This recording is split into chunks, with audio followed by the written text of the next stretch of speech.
میں نے بچپن سے ہی مائی شریفہ کو گلی محلوں میں چوڑیاں بیچتے دیکھا، جس سے وہ 5 بچوں کا پیٹ پالتی۔ میں 20 سال بعد امریکہ سے آیا۔ مائی شریفہ ابھی بھی چوڑیاں بیچ رہی تھی اور اس کی بوڑھی آنکھوں میں درد نظر آ رہا تھا۔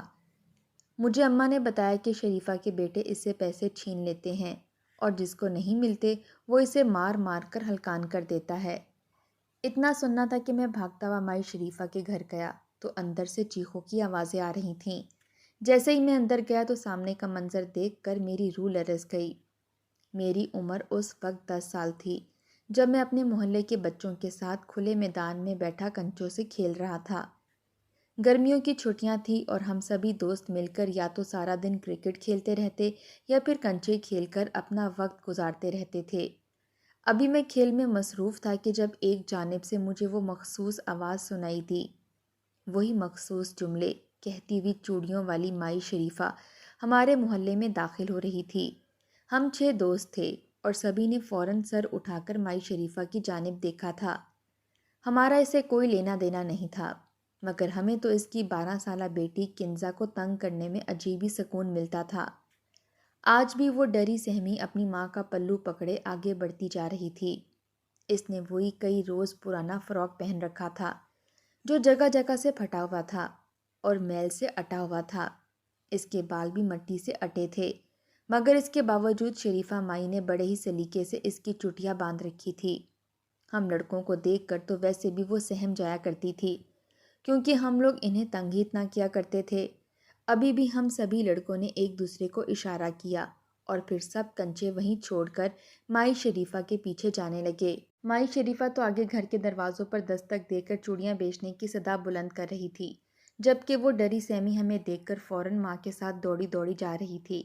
اس دھوپ گرمی میں وہ لڑکی سرخ لال اینٹوں کی سڑک پر ننگے پاؤں چل رہی تھی۔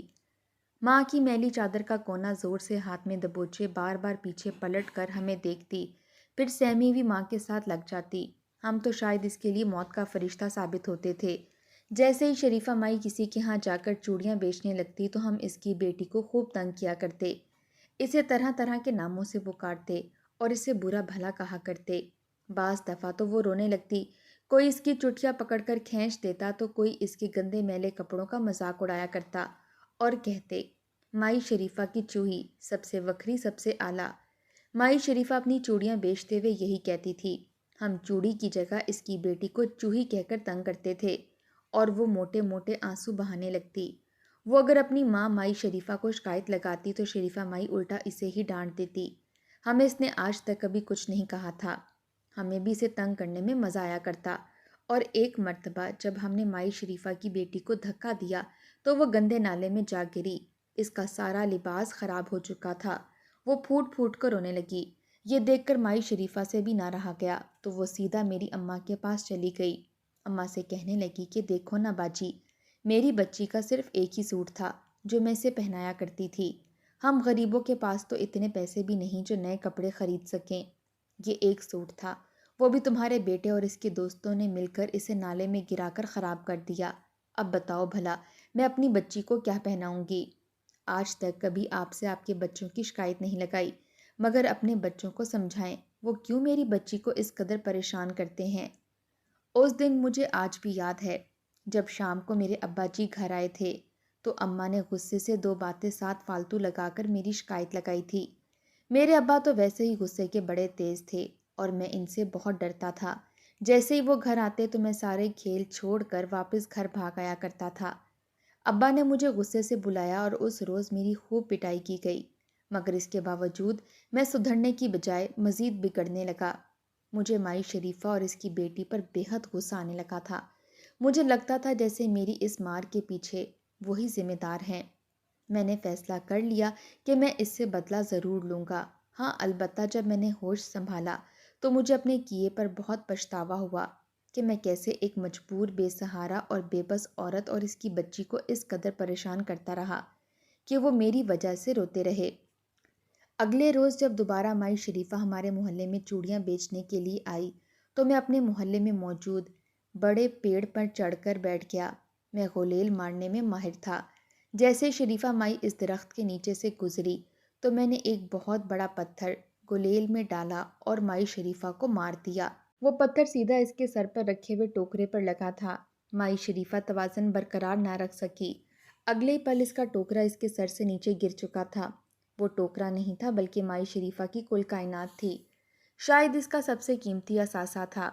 وہ ساری چوڑیاں گر کر کرچی کرچی ہو چکی تھیں اور ہر سو چوڑیوں کا کانچ بکھرا ہوا تھا۔ جو چوڑیاں سلامت بچی تھیں وہ بھی اتنی نہیں تھی کہ ان چوڑیوں کا سیٹ ہی بن سکتا۔ یہ دیکھ کر تو جیسے مائی شریفہ کو چپ سی لگ چکی تھی۔ وہ زمین پر بیٹھ کر ان چوڑیوں کے ٹکڑے اٹھا اٹھا کر دیکھنے لگی اور پھر اس نے آس پاس نظر دوڑائی۔ میں تو فوراً اس درخت کے پتوں میں چھپ چکا تھا۔ اگر وہ مجھے دیکھ لیتی تو نہ جانے کیا میرا بنتا۔ میں نے پہلی مرتبہ مائی شریفہ کو اس قدر دکھ میں دیکھا تھا۔ وہ ٹوٹی ہوئی چوڑیاں سینے سے لگا کر پھوٹ پھوٹ کر رونے لگی تھی۔ اس کی بیٹی بھی سسک سسک کر ان چوڑیوں کے کانچ کو اٹھا کر جوڑ رہی تھی کہ شاید وہ دوبارہ چوڑیاں بن جائیں۔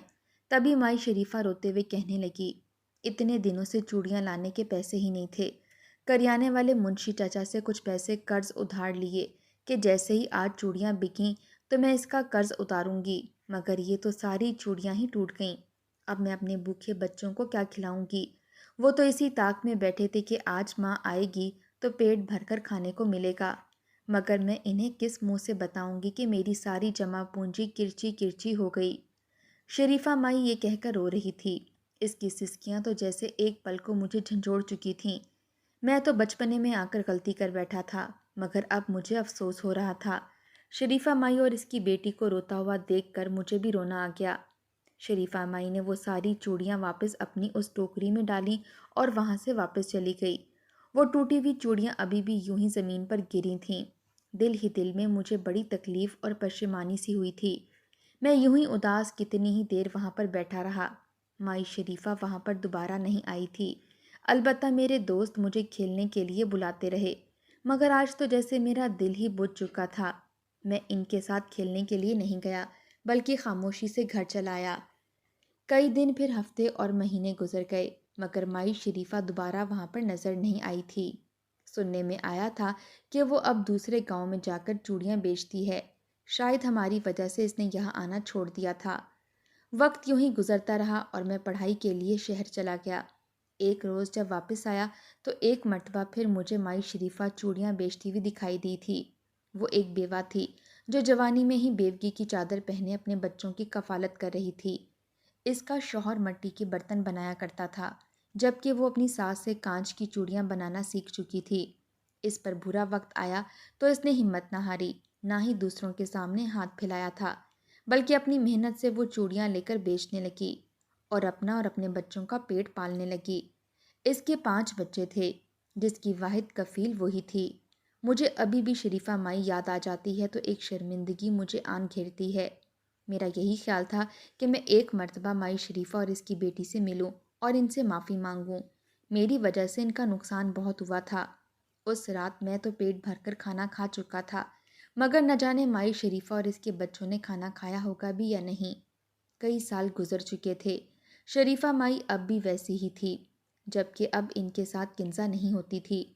میں ہاسٹل سے چھٹی لے کر آیا ہوا تھا۔ جب اپنے گھر سے باہر جانے لگا تو مجھے شریفہ مائی اپنے گھر کے باہر بیٹھی ہوئی دکھائی دی۔ وہ بری طرح سے ہانپ رہی تھی، شاید گلیوں میں پھر پھر کر تھک چکی تھی۔ میں نے انہیں یوں بیٹھے دیکھا تو ایک پل کو تو شرمندہ سا ہو گیا، مگر پھر انہیں سلام کیا تو کہنے لگیں، بیٹا اگر ہو سکے تو 2 گھونٹ پانی لا دو، شدید پیاس لگی ہے۔ میں فوراً گیا اور ٹھنڈے پانی کا گلاس انہیں تھما دیا۔ وہ پی کر مجھے ڈھیروں دعائیں دینے لگیں، جبکہ میں اندر ہی اندر شرمندہ سا ہو رہا تھا۔ اگر اسے خبر مل جاتی کہ میں وہی لڑکا تھا جس نے اس کی چوڑیاں توڑی تھیں تو نہ جانے اس کے دل پر کیا بیتتی۔ آج البتہ کنزا اس کی بیٹی اس کے ساتھ موجود نہیں تھی۔ میں نے یوں ہی اسے پوچھ لیا کہ اب آپ کی بیٹی آپ کے ساتھ نہیں ہوتی۔ کہنے لگی کہ اس کی تو میں نے 3 سال پہلے شادی کروا دی ہے، خیر سے 2 بچے ہیں اس کے۔ یہ سن کر تو جیسے مجھے دھچکا سا لگا تھا، اتنی کم عمر میں اس کی شادی کروا دی۔ تو شریفہ مائی پھیکی سی مسکرائی، کہنے لگی کہ جتنی جلدی سر سے بیٹی کا بوجھ اتر جائے اتنا ہی ہم غریبوں کے لیے اچھا ہوتا ہے۔ ویسے بھی میرے پاس رہ کر کون سا سکھی تھی، اپنے گھر میں ہی اس کی حالت نوکرانیوں سے بھی بدتر تھی۔ خیر شکریہ بیٹا، اتنا کہہ کر وہ وہاں سے دوبارہ چوڑیوں کی صدا لگاتے جا چکی تھی۔ میں نے بھی سر جھٹک دیا اور اپنی زندگی میں مصروف ہو گیا۔ میری نوکری دوسرے ملک میں لگی تھی اور میں وہاں سے امریکہ چلا گیا۔ کتنے ہی سال میں نے امریکہ میں گزارے تھے۔ ہمارے حالات بھی پہلے سے کافی بہتر ہو چکے تھے کیونکہ میری تنخواہ لاکھوں میں تھی، کسی چیز کی کمی نہ تھی۔ میں نے تعلیم کا سلسلہ بھی امریکہ میں ہی پورا کیا تھا اور پھر نوکری بھی۔ تقریباً 10 سال کا عرصہ گزارنے کے بعد میں واپس آیا تھا۔ میری اماں میرے لیے یہاں پر رشتہ ڈھونڈ رہی تھی۔ میں 17 سال کی عمر میں امریکہ گیا تھا اور اب 27 سال کا ہو چکا تھا۔ اماں کو میرے لیے اپنی بھتیجی پسند آ گئی تھی۔ رشتہ پکا ہوتے ہی اماں نے شادی کی تاریخ بھی رکھ دی کیونکہ میں ویسے بھی 2 مہینے کے لیے یہاں آیا تھا اور اسی دوران مجھے اپنی بیوی کا ویزا بھی لگوانا تھا اور پھر وہ میرے ساتھ امریکہ چلی جاتی۔ میں امریکہ سے واپس آیا تو دوست مجھ سے ملنے کے لیے آ گئے۔ وقت کا مجھے کچھ اندازہ ہی نہ ہوا۔ میری اماں نے میری شادی کی تیاری شروع کر دی کہ جب ایک روز میں صبح سو رہا تھا کہ جب مجھے وہی مخصوص آواز سنائی دی، مائی شریفہ کی چوڑی سب سے وکھری، سب سے اعلیٰ۔ میری آنکھ جھٹ سے کھلی تھی۔ میرا مائی شریفہ سے کوئی خونی رشتہ نہ تھا لیکن نہ جانے کیوں ایک دلی وابستگی سی ہو گئی تھی۔ میں فوراً سے اپنے کمرے سے باہر آیا۔ وہ چوڑیوں کا ڈھیر لگائے اماں سے کہہ رہی تھی، نو رانی لا رہی ہے، ایسا کر یہ سرخ چوڑیاں اسے بارات پر پہنانا، بڑی سجیں گی اس کے گورے گورے ہاتھوں پر۔ بچپن میں کی گئی غلطی کا اب بھی مجھے ملال تھا۔ اماں میری بیوی کے لیے چوڑیاں پسند کر رہی تھیں۔ میں بھی اماں کے برابر میں بیٹھ گیا۔ مائی شریفہ مجھے ہی دیکھ رہی تھی۔ عجیب یاسیت سی تھی اس عورت کی آنکھوں میں۔ اس کی آنکھوں میں زیادہ تر دیکھ نہیں پاتا تھا۔ میرے اندر ایک بے چینی سی شروع ہو جاتی تھی۔ سوکھے منہ وہ صبح سویرے چوڑیاں بیچتی مجھے گلی میں دکھائی دیتی تھی۔ آج بھی ویسا ہی لباس پہنا ہوا تھا جیسا میں بچپن سے اسے پہنتے دیکھتا آ رہا تھا۔ میں نے کہا، مائی شریفہ، اب تو تمہارے بچے بھی جوان ہو گئے ہوں گے، کماتے بھی ہوں گے، اب بھی چوڑیاں بیچتی ہو، چھوڑ دو اس کام کو۔ میری بات سن کر اس کے چہرے کی رنگت فک ہوئی تھی۔ کہنے لگی، پتر، بیٹے کی شادی ہی کرنی ہے، وہ بیچارہ اکیلا کیا کیا کرے گا، اس لیے سوچا کہ چل، بہو کو لانا ہے تو تھوڑے پیسے ہی جمع کر لوں۔ میرے پاس ہی اچھا موقع تھا اپنی غلطی کا ازالہ کرنے کا۔ میں نے جیب سے پیسے نکالے اور مائی شریفہ کی طرف بڑھا دیے۔ میں نے کہا، یہ رکھ لو، اپنے بیٹے کی شادی پر نیا جوڑا پہننا۔ میری بات سن کر وہ مسکرانے لگی اور پھر میرا ہاتھ پیچھے کر دیا۔ کہنے لگی، نہ پتر، مائی شریفہ نے کبھی کسی کا احسان نہیں لیا۔ اللہ کا بڑا کرم ہے، سال کے 2 جوڑے بناتی ہوں، اپنے لیے گزر بسر اچھا ہو جاتا ہے، کرم ہے میرے مالک کا۔ اس کی بات سن کر میں کچھ دیر تو اسے حیرت سے دیکھتا رہا۔ کیا تھی وہ عورت، اتنا صبر! ایسے غریب لوگ تو پیسوں کی منتظر ہوتے ہیں، کوئی انہیں پیسے دے تو فوراً سے جھپٹ لیتے ہیں۔ مجھے تو لگا تھا کہ میری غلطی کا ازالہ ہو جائے گا، لیکن وہ تو مجھ سے پیسے لینے کے لیے تیار ہی نہ تھی۔ میں نے کہا، مائی شریفہ، میں اپنی خوشی سے دے رہا ہوں، میری بھی تو شادی ہے، میری شادی پر بھی ضرور آنا۔ ایسا کرو، میری شادی کے لیے ہی جوڑا بنا لو، مجھے کسی نہ کسی طرح سے اس کے نقصان کی بھرپائی کرنی تھی۔ میری ماں نے بھی اسے بہت کہا تو پھر اس نے وہ پیسے رکھ لیے۔ وہ مجھے ڈھیروں دعائیں دینے لگی۔ مجھے لگا جیسے میری اس غلطی کا ازالہ ہو گیا ہے۔ میں اندر سے جیسے مطمئن سا ہو گیا تھا، لیکن ایک بار جب وہ دوبارہ سے چوڑیاں بیچنے آئی تو اس کے چہرے پر نیل کا نشان تھا، چہرہ بھی سوجا ہوا تھا۔ والدہ اس وقت گھر پر نہ تھیں۔ وہ چادر سے بار بار اپنے نیل کا نشان چھپانے کی کوشش کر رہی تھی۔ مجھے اکیلا گھر میں دیکھ کر کہنے لگی، تمہاری اماں کہاں ہے؟ میں نے کہا، بازار گئی ہے میری بیگم کے لیے شاپنگ کرنے۔ وہ مجھے کہنے لگی، اچھا چلو پھر آ جاؤں گی۔ میں نے کہا، نہیں، آپ بیٹھیں، بس اماں آنے والی ہوں گی۔ کہنے لگی، میں نے سوچا چل تیری اماں دلہن کے لیے نئے جوڑوں کے ساتھ چوڑیاں خرید لے گی۔ میں نے کہا، ہاں آپ بیٹھیں، اماں بس آنے والی ہے۔ وہ وہیں صحن میں بیٹھ گئی۔ میں نے کہا، مائی شریفہ، یہ چہرے پر نیل کیسا پڑ گیا؟ میرا یہ کہنا تھا کہ وہ گڑبڑا گئی، چہرے کی رنگت بھی اڑی تھی۔ پھر ہچکچاتے ہوئے کہنے لگی، میں گر گئی تھی، صحن میں پانی گرا ہوا تھا تو پاؤں پھسل گیا۔ بس بوڑھی ہو گئی ہوں نا، اس لیے ذرا سی چوٹ پر نیل کے نشان پڑ جاتے ہیں۔ اس کی آواز میں ایک عجیب سا کرب تھا۔ پتہ نہیں کیوں مجھے اتنی بے چینی ہوتی تھی اس عورت کو دیکھ کر۔ مجھے لگتا تھا جیسے اس کی زبان اپنی ہی بات کی چغلی کھا رہی ہے، وہ جھوٹ بول رہی ہے۔ بار بار وہ اپنی چادر سے اپنا وہ نیل کا نشان چھپانے کی کوشش کر رہی تھی۔ کچھ دیر میں میری اماں آ گئیں اور میں اٹھ کر باہر چلا گیا۔ میری شادی ہوئی تو پھر میں مصروف ہو گیا، اپنی بیوی کا ویزا لگایا اور دوبارہ سے امریکہ چلا گیا۔ امریکہ میں بھی جب میری اماں سے بات ہوتی تو میں مائی شریفہ کا لازمی پوچھتا تھا۔ وہ ٹھنڈی آ لے کر کہتی اس کی بھی کیا زندگی ہے، 4 بیٹے ہیں لیکن چاروں کے چاروں نکمے نکلے ہیں۔ اب بھی بیچاری گلی گلی سر پر بھاری چوڑیوں کا ٹوکرا اٹھائے چوڑیاں بیچتی نظر آتی ہے۔ میں نے کہا اماں، میں آپ کو لاکھوں کے حساب سے پیسے بھیجتا ہوں، ایسا کریں مائی شریفہ نظر آئے تو اسے کچھ پیسے دے دیا کریں تاکہ اپنی ضروریات وہ پوری کر لیں۔ میرے دل میں مائی شریفہ کے لیے کیوں ہمدردی تھی یہ تو میں نہیں جانتا تھا۔ شاید وہ بچپن کی ایک غلطی تھی جس نے میرے دل میں مائی شریفہ کے لیے ایک عجیب سا مقام پیدا کر دیا تھا۔ اس عورت کے معاملے میں بے بس تھا۔ میرا جی چاہتا کہ کبھی فرصت سے اس کا ہر غم پوچھوں کہ اس نے کیسے اپنی زندگی کی تکلیفوں کا سفر طے کیا ہے، اسے پیسے دوں، اس کی مدد کروں، اس کے چہرے پر مسکراہٹ دیکھوں۔ مجھے نہیں علم تھا کہ میری یہ خواہش کیوں تھی۔ ایسا نہیں تھا کہ میں غریبوں کی مدد نہیں کرتا تھا یا غریبوں کی مدد نہیں کی تھی۔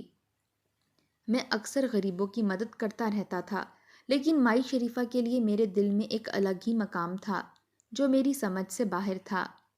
جب بھی میں گاؤں فون کرتا مائی شریفہ کا پوچھتا۔ میری بیوی مجھے کبھی کبھی کہتی آپ تو اس چوڑی والی کے بارے میں ایسے پوچھتے ہیں جیسے آپ کا کوئی اس سے رشتہ ہو۔ میں نے کہا مجھے نہیں معلوم کہ میرا اس سے کیا رشتہ ہے کیا نہیں، لیکن میرے دل میں اس کے لیے ایک عجیب بات ہے۔ میرا دل اس کی طرف خود بخود مائل ہونے لگا۔ میرے الفاظ نہیں تھے، بلکہ جب میں اس کی آنکھوں میں موٹے موٹے آنسو دیکھتا ہوں جس نے مجھے بے بسی نظر آتی ہے تو میرا دل کٹنے لگتا ہے۔ میرا جی چاہتا ہے اس کے آنسوؤں کو اپنی ہتھیلیوں میں رکھ لوں، اس کا ہر غم بانٹ لوں۔ میں یوں کہتا تو میری بیوی مجھے حیرت سے دیکھتی، پھر بات آئی گئی ہونے لگی۔ اللہ نے مجھے 2 بیٹوں سے نوازا تھا، اور جب میری والدہ کو اس بات کا علم ہوا تو کہنے لگیں مائی شریفہ تمہیں خاص مبارکباد دے رہی ہیں، کہہ رہی ہیں اپنے بیٹے سے کہنا کہ اپنے بیٹوں کی پرورش پر بڑا دھیان دے۔ بیٹا اگر نافرمان ہو جائے تو ماں باپ کی زندگی کو رول کے رکھ دیتا ہے۔ نہ جانے اس کی بات میں ایسا کیا تھا کہ میرے دل کو دھچکا سا لگا تھا۔ میری شادی کو 10 سال بیت گئے تھے۔ میری بیوی کہنے لگی کہ اب اسے گاؤں جانا ہے۔ مجھے چھٹی بھی مل گئی تھی، اس لیے سوچا کہ چلو میں بھی گاؤں چلا جاتا ہوں، ورنہ ہر 2-3 سال بعد میں اپنی بیوی کو گاؤں بھیج دیتا تھا، وہ مہینہ 10 دن رہ کر آ جاتی تھی۔ اس بار جب میں گاؤں گیا تو مجھے مائی شریفہ کہیں نظر نہ آئی۔ میں نے سوچا کہ چلو شاید بیٹوں میں غیرت جاگ گئی ہے جو وہ کمانے لگے ہیں، اور مائی شریفہ کا بڑھاپا بھی کچھ سکون سے گزر جائے گا۔ میری بیوی چند دن بعد ہی اپنے میکے چلی گئی۔ میں اماں کے ساتھ ناشتہ کر رہا تھا جب دروازہ کھٹکا، پھر وہی مخصوص آواز میرے کانوں میں پڑی۔ اماں کہنے لگی کہ شریفہ میری بہو اب امریکہ کی ہو گئی ہے، چوڑیاں نہیں پہنتی۔ اماں نے تو باہر سے ہی اسے رخصت کرنا چاہا، لیکن میں فوراً سے کھڑا ہو گیا۔ میں نے دروازہ کھولا اور مائی شریفہ سے کہا اندر آئیں۔ مجھے دیکھ کر اس کے چہرے پر خوشی کی لہر دوڑی تھی۔ کہنے لگی خیر سے آ گیا تو پردیس سے واپس؟ میں نے کہا ہاں، آپ اندر آئیں۔ کہنے لگی کیا کروں گی اندر آ کے؟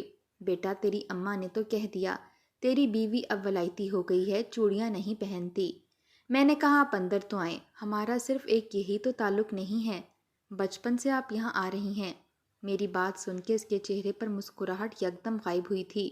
وہ اندر آ گئیں۔ اماں اس وقت اپنے کمرے میں چلی گئی تھی، ظہر کی نماز پڑھنا تھی۔ مائی شریفہ وہیں بیٹھ گئی۔ میں نے کہا کہ تمہارے سارے بیٹے کمانے لگ گئے ہوں گے، پھر کیوں چوڑیاں بیچتی ہو؟ گھر میں بیٹھو، سکون کرو، بہو سے خدمت کرواؤ۔ میری بات سن کر کہنے لگی کچھ لوگوں کی قسمت میں صرف مشقت لکھی ہوتی ہے، میں بھی شاید ایسی ہی قسمت لکھ کر آئی ہوں۔ اب تو مجھے اس کی عادت ہو گئی ہے، دل ہی نہیں چاہتا کہ گھر پر بیٹھوں۔ میں نے کہا کیوں، کیا بچے کماتے نہیں ہیں؟ کہنے لگی کماتے ہیں، مجھے بھی بہت منع کرتے ہیں کہ اماں بس کر دے، ساری جوانی تو نے چوڑیاں بیچ بیچ کر ہمیں پالا ہے، اب ہمیں بھی خدمت کا موقع دے۔ یہ سن کر مجھے بڑی خوشی ہوئی تھی کہ چلو اس عمر میں آ کے اماں شریفہ کو سکھ تو ملا۔ میں نے جیب سے پیسے نکال کے جب اس کی طرف بڑھائے اور کہا کہ بس انکار مت کرنا، اسے رکھ لینا۔ اس نے میری طرف دیکھ کر پوچھا یہ زکوٰۃ ہے یا تیرے بچوں کی خیرات تو نہیں؟ میں حیرت سے اس کی طرف دیکھ رہا تھا۔ میں نے کہا نہیں، میں ایسے ہی پیسے دے رہا ہوں۔ کہنے لگی پھر ٹھیک ہے، تیرے بچوں کی خیرات اور زکوٰۃ نہیں لے سکتی، یہ کہہ کر اس نے چوڑیوں کا ٹوکرا سر پر رکھا اور چلی گئی۔ میں کافی دیر اس کی اس بات کو سوچتا رہا، لیکن ایک بار مجھے ایسی خبر ملی کہ اس نے مجھے تڑپا کر رکھ دیا۔ اماں بتانے لگی کہ اس کے بیٹے اچھے نہیں ہیں، اسے بہت مارتے ہیں۔ وہ جو پیسے دن بھر کماتی ہے، گھر جیسے ہی جاتی ہے بچے چھین لیتے ہیں۔ یہ سن کر میرے دل میں ایسی بے چینی اٹھی کہ مجھ سے رہا نہیں گیا۔ میں شریفہ کے گھر چلا گیا، لیکن دروازے پر ہی اس کی چیخو پکار سن کر جیسے ٹھٹک کر کھڑا ہوا تھا۔ اس کے بیٹے اسے شدید مار رہے تھے اور کہہ رہے تھے کہ تو نے ہمیں بھی کسی امیر گھر میں کیوں نہیں دے دیا؟ کیوں تجھے ایک ہی بیٹے سے پیار تھا جسے تو نے اس عورت کو تھما دیا؟ وہ بے اولاد تھی تاکہ اس کی گود بھر جائے، تو نے چھوٹے کو ہی کیوں اس کی گود میں ڈال دیا؟ اب دیکھ کتنے عیش کرتا پھر رہا ہے، وہ امریکہ جاتا ہے، خوب پیسے کما رہا ہے، اور ایک ہم ہیں جن کے نصیبوں میں بس دال روٹی ہی لکھی ہے۔ یہ سن کر تو میرے ہوش اڑ کر رہ گئے تھے۔ میں اس گھر کے باہر کھڑا تھا۔ مجھے آج اپنے اندر کی بے چینی اور بے تابی کا جواب ملا تھا، لیکن دوبارہ سے مائی شریفہ کی چیخ پر میں چونکا تھا۔ دل تڑپ کر رہ گیا تھا۔ میں نے فوراً سے دروازے کو دھکا دے کر کھولا۔ سامنے وہ زمین پر بیٹھی سسکیوں سے رو رہی تھی۔ اس کے بیٹے اسے ٹھڈوں سے مار رہے تھے۔ میں نے ان چاروں کو پیٹ کے رکھ دیا۔ وہ عورت صرف مائی شریفہ چوڑیوں والی نہیں تھی، میری ماں بھی تھی، جس نے ایک بے اولاد عورت کو مجھے سونپ دیا تھا۔ میں کنزا سے بڑا تھا۔ مجھے دیکھ کر مائی شریفہ گھبرا گئی تھی اور وہ چاروں نوجوان مجھے غصے سے دیکھنے لگے۔ میں وہیں بیٹھ گیا جہاں مائی شریفہ زمین پر بیٹھی رو رہی تھی۔ آنسو میری آنکھوں سے بھی جاری تھے۔ میں نے کہا، اماں۔ میرے اس الفاظ پر وہ تڑپ کر سسکنے لگی اور مجھے اپنے سینے سے لگا لیا۔ میں بھی پھوٹ پھوٹ کر رونے لگا۔ میری ماں نے بہت بڑی قربانی دی تھی۔ مجھے آج سمجھ آ رہی تھی کہ میں کیوں مائی شریفہ کو دیکھ کر تڑپ اٹھتا تھا، کیونکہ وہ میری سگی ماں تھی۔ اس بار جب میں امریکہ گیا تو میرے ساتھ مائی شریفہ بھی تھی۔ میں سوچ چکا تھا کہ اولاد ہونے کے سارے فرائض پورے کروں گا،